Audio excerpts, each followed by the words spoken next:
Tarehe 6 ya mwezi huu wa 5 2025, Mahakama ya Hakimu Mkazi wa Dar es Salaam katika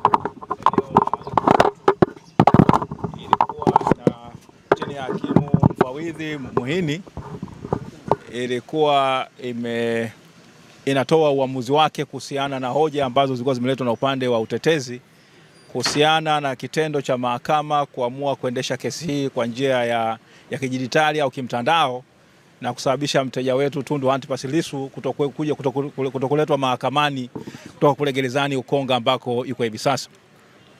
Sasa ilikuwa ni hoja za utetezi kwamba haki ya msingi ya mteja wetu ya kusikilizwa inakuwa imekiukwa, kwani katika hatua ambayo kesi hii imefikia ambako ni tayari ni katika kuchukua maelezo yale ya awali au kusikiliza maelezo ya awali kuhusiana na kosa lenyewe, sheria na sheria ile makosa mwenendo wa makosa ya jinai inataka kwamba mtu huyo awepo mahakamani na aweze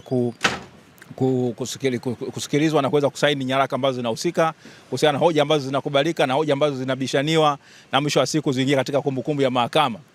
Sasa upande wa mashtaka walikuwa wamesema kwamba kile ambacho kilifanywa ni sahihi kabisa na mahakama, kwamba kesi inaweza kusikilizwa hata mshtakiwa ikiwa ndani, na kwa maana hiyo basi mshtakiwa huyu mahakama haijakosea kwa kuamuru kwamba kesi hii isikilizwe kimtandao mnamo ile tarehe 24 ya mwezi wa 4 mwaka 2025.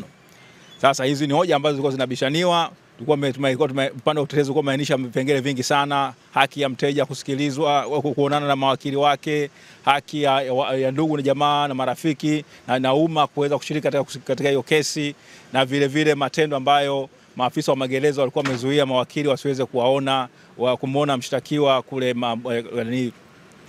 katika gereza la Ukonga. Katika uamuzi wake hivi leo, hakimu Muhini amesema kwamba kile ambacho kilifanywa na mahakama cha kuamuru kwamba kesi hii isikilizwe kwa njia ya mtandao kilikuwa ni sahihi, kwamba kanuni zile ambazo zimetengenezwa na Jaji Mkuu zinaruhusu na kwamba zilikuwa hazikiuki kitu chochote kile. Lakini akaendelea kusema kwamba mahakama hii haina mamlaka ya kuweza kuamrisha maafisa magereza namna gani ya kuweza kukaa na huyo mshtakiwa kule magerezani. Basi akasema kwamba hiyo ni swala ambalo alikuwa kuwa mbele yake, lakini akaja akatoa amri, akaja akasema kwamba kwa kutokana na kuzingatia ibara ya 13 ibara ndogo ya 6A ya Katiba ya Jamhuri ya Muungano wa Tanzania na mazingira ambapo mteja amekuwa au mshtakiwa amekuwa akikataa kushiriki katika kesi hii kwa njia ya kimtandao, na kutokana na kwamba kuna nyaraka mbalimbali ambazo zitakiwa kusaini mwisho wa siku kesi inapokuwa imesikilizwa, basi misingi ya haki na misingi ya kusikilizwa kwa kesi kwa misingi ya haki inadai kwamba mshtakiwa Tundu Antipas Lissu aletwe mahakamani Kisutu na aweze kusikilizwa, kesi yake isikilizwe mbele ya pande zote, kwamba upande wa utetezi, upande wa mashtaka na vile mahakama iwepo, umma uwepo uweze kuhudhuria kesi hiyo. Sasa kwa masingio basi ile amri ambayo ya kusikilizwa kesi hii kwa njia ya mtandao ambayo ilikuwa imetolewa na hakimu mnamo ile tarehe 23 na tarehe 24 ya mwezi ule wa 4, ile amri imewekwa pembeni na mahakama imeamuru kwamba kesi hii itakuendelea sasa kuanzia tarehe 19 ya mwezi huu wa 5 2025 itasikilizwa kwa njia ya mshtakiwa kuwepo mahakamani, kwamba Tundu Antipas Lissu atatakiwa aletwe na mkuu wa gereza la Ukonga, kwamba hakikisha kwamba analetwa hapa mahakamani siku ya tarehe 19. Umma unakaribishwa kuweza kusikiza kesi hii, lakini utatakiwa kuzingatia kwamba kesi lazima ukae kwa amani, unasikiza kesi kwa namna ya amani. Itasikizwa katika koti namba 1 ya mahakama hii ya hakimu mkazi wa Dar es Salaam hapa Kisutu, na kwamba vile hata watakokuwa wako nje basi waweze kukaa katika misingi ya amani bila kuleta vurugu yoyote ile katika mwenendo mzima wa kusikiza kesi hiyo. Kwa hiyo basi ni kwamba mnamo tarehe 19 ya mwezi wa 5 2025 mteja wetu Tundu Antipas Lissu anatakiwa aletwe mahakamani hapa, na kwa maana hiyo kwa kweli tunaona kama haki imetendeka, kwamba mteja wetu sasa atafanikiwa kuwa na siku yake mahakamani. Wazungu watasema a day in court, kwamba atafanikiwa kwamba sasa wale ambao wanamtuhumu basi waweze kuleta ushahidi wao na yeye vile aweze kujitetea, na sisi kama wakili wake tutakuwa tayari kuweza kumtetea. Ndugu Akibatano, unaweza kuendelea.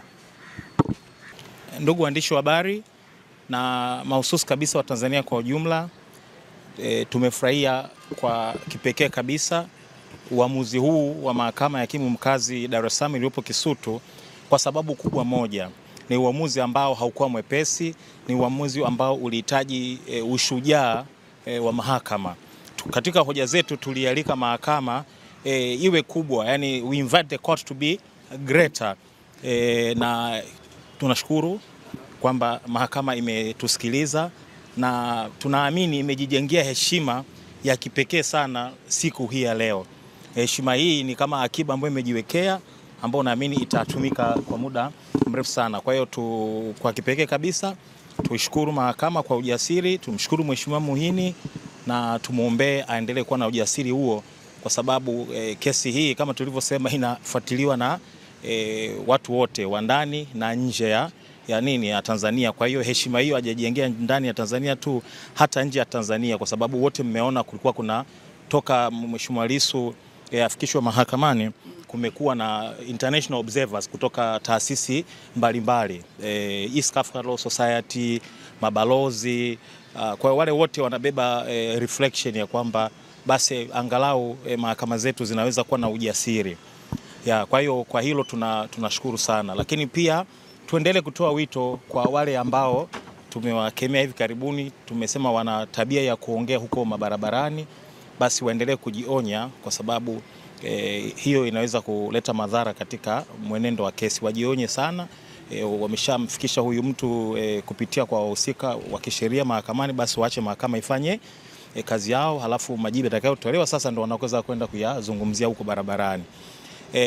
Lakini pia tuna report kwamba tulitoa ahadi kwamba tutapigania haki ya umma ya kusikiliza kesi, kwa sababu ingeset a very bad precedent kwa Kiingereza, yani ingetoa misingi mibaya sana kwenda mbeleni, manake ndio ungekuwa sasa ni mtindo. Kwa tuliahidi kwamba tutapigania haki ya wananchi kushiriki kwa mujibu wa sheria ambacho sasa ni maarufu kabisa, kifungu cha 180 kidogo cha kwanza cha sheria ya mwenendo makosa ya jinai sura ya 20 afanya marekebisho mwaka 2022, kifungu ambacho kinatoa haki ya wananchi au umma kushiriki katika mashauri ya jinai. Kwa tunafurahi kwamba tumetimiza ahadi yetu kwa ujumla wetu kama jopo.